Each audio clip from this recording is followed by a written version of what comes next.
There is a particular kind of pain that comes not from being yelled at or openly insulted, but from the slow, quiet erosion of your dignity by someone who probably never even thinks twice about what they are doing. Disrespect does not always announce itself loudly. Sometimes it creeps in so softly that by the time you feel the damage, you have already spent months or years wondering if you were imagining things, being too sensitive, or asking for too much. The truth is, certain behaviors are not personality quirks or communication differences. They are violations of basic human dignity, and they deserve a clear, firm response. Not aggression, not explosions, but boundaries. Real, consistent, non-negotiable ones. Let us walk through 8 of them, one by one, with the kind of honesty that most people are too polite to offer. The first sign is chronic interrupting. This one gets dismissed constantly because it seems so minor. Someone cuts you off mid-sentence and people around you, maybe even you yourself, brush it off as enthusiasm or a conversational habit. But pay attention to the pattern. When someone interrupts you consistently, not once, not occasionally, but as a regular feature of every conversation, what they are communicating underneath the words is that what they have to say is more important than what you are saying. They are not waiting to hear your thought. They have already decided it matters less than theirs. What makes this particularly insidious is how it compounds over time. You start shortening what you say because you have learned you will not get to finish anyway. You begin losing confidence in your own ideas because they are never fully heard. You start speaking faster, cramming your point into fewer words before the interruption comes. And eventually, you may stop contributing in group conversations altogether. The person interrupting you probably sees themselves as energetic and engaged. They may not even realize they do it, but the effect on you is real, and your feelings about it are legitimate. The boundary here is not complicated, but it does require you to stop absorbing the behavior and start naming it. You say, calmly, and without apology, "I was not finished. Let me complete my thought." You do it every time, not with drama, not with resentment dripping from your voice, but with the quiet certainty of someone who knows they have the right to be heard. Some people will be startled. A genuinely respectful person will apologize and adjust. Someone who continues to interrupt you even after you have addressed it directly is telling you something important about how much your voice matters to them, and that information is valuable. The second sign is dismissiveness toward your feelings. You share something that upset you, and the response you get is, "You're too sensitive. You always overreact. That's such a small thing to get worked up about." Or the particularly maddening, "I was just joking, calm down." This is not feedback. This is not perspective. This is someone refusing to sit with your experience for even a moment, and instead redirecting the conversation to why your feelings are the problem. Feelings are not facts, but they are also not errors. When you feel hurt, that hurt is real, regardless of whether the person who caused it intended to. A person who respects you does not have to agree with your interpretation of events. They do not have to believe they did anything wrong, but they do have to be willing to say, "I can see this affected you, and that matters to me." The moment someone consistently responds to your emotional experiences with minimization, you are not in a dynamic of mutual respect. You are in a dynamic where your inner life is treated as inconvenient noise. This pattern is especially damaging because it teaches you to self-censor. Over time, you stop bringing things up, not because they stopped bothering you, but because you have learned that bringing them up just results in feeling worse. You end up alone with your feelings inside a relationship, which is one of the loneliest places a person can be. Setting a boundary here means refusing to engage in the argument about whether your feelings are valid. You do not debate it. You do not produce evidence that your reaction was reasonable. You say, "I am not asking you to agree with how I feel. I am asking you to respect that I feel it." And if that is repeatedly met with contempt, the boundary may need to be about how much of yourself you continue to invest in someone who cannot meet you there. The third sign is the silent treatment used as punishment. There is a difference between needing space to process an emotion, which is healthy and often necessary, and weaponizing silence to make the other person feel small, anxious, and desperate for your approval. The distinction lies in intention and communication. One sounds like, I need a few hours to think, and then I want to talk. The other is just disappearing, sometimes for hours, sometimes for days, sometimes in front of other people, until the person who upset you is so rattled and destabilized that they will agree to almost anything just to restore connection. The silent treatment, when used this way, is a power move. It exploits the natural human fear of abandonment and disconnection. It is particularly effective on people who grew up in environments where love was unpredictable or conditional, because their nervous systems are already wired to panic when someone they care about goes cold. The person using silence this way knows, consciously or not, that the other person will exhaust themselves trying to figure out what went wrong and how to fix it, which means they avoid any real accountability for their own behavior. When you recognize this pattern, the boundary is not to chase the silence. It is genuinely one of the hardest things to do, especially if you are someone who values resolution and hates tension, but chasing it rewards the behavior. Instead, you name it when communication is restored. When you go silent for extended periods as a response to conflict, it does not lead to resolution. It leads to me feeling punished. I am not willing to manage my anxiety over your silence as a substitute for an actual conversation. You may need to say this more than once, but you hold the line. The fourth sign is public humiliation. This can be dramatic, someone insulting you openly in front of a group, but it is just as often subtle. A partner who makes jokes at your expense around friends and then says you cannot take a joke. A colleague who corrects you in front of your team in a condescending tone that has nothing to do with accuracy and everything to do with establishing dominance. A family member who shares your personal information or struggles at the dinner table without your permission. A friend who subtly mocks your choices in front of others and frames it as banter.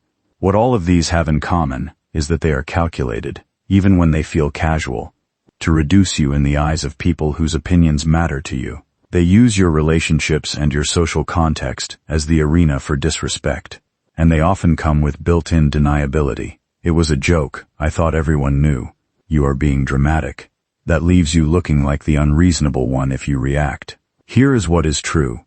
You are allowed to be privately upset about something that happened publicly. You do not have to perform being fine, and the boundary is not having a scene at the moment. Sometimes that is neither possible nor useful, but addressing it clearly afterward. What happened earlier was not okay with me. I do not want to be spoken about that way in front of others, and I need you to understand that. The response to that boundary will tell you almost everything you need to know about whether this person is capable of giving you the respect you deserve.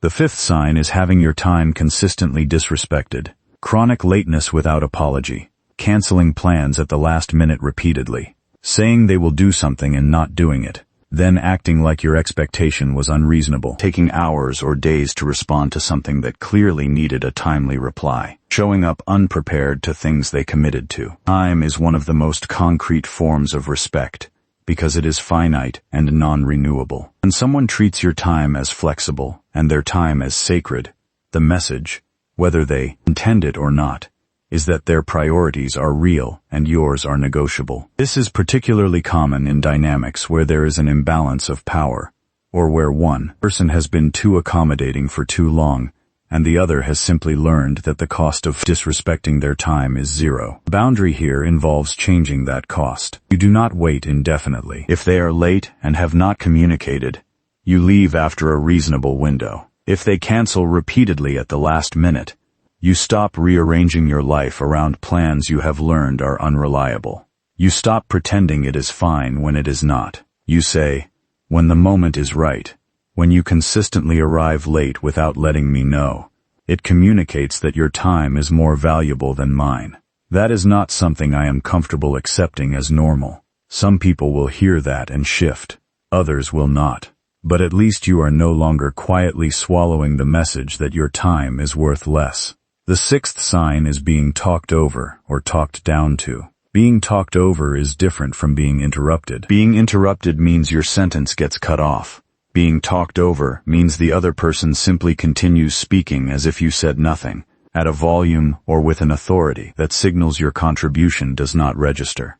It happens in meetings, at family dinners, in friendships, and it consistently happens in directions that map onto existing power differentials. 2.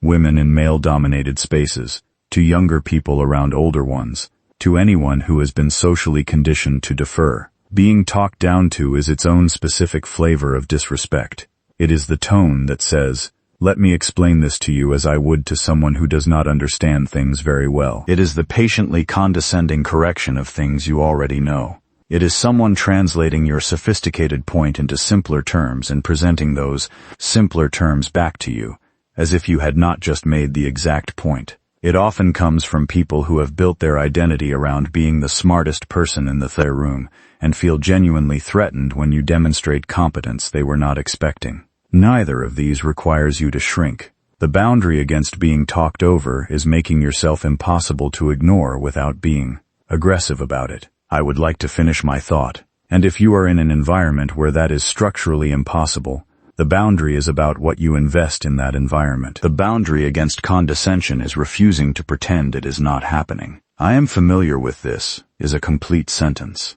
"I understand the concept. I am making a different point" is a complete response. You do not have to accept the framing that you need to be educated by someone who is less informed than they believe themselves to be. The 7th sign is having your boundaries ignored or mocked. This one is perhaps the most direct and clarifying of all. You have already said what you are not comfortable with. You have already drawn a line, and the other person has stepped over it anyway.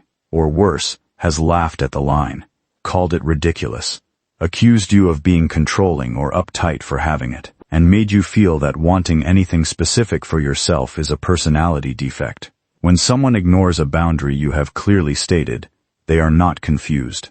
They may pretend to be confused. They may act as though your communication was somehow unclear. But a boundary stated plainly enough that a child would understand it does not require repeated explanation. It requires respect. And a person who responds to your stated limits with mockery is not engaging with you in good faith. They are attempting to use shame and social pressure to get you to give up the self-protection you were perfectly right to have.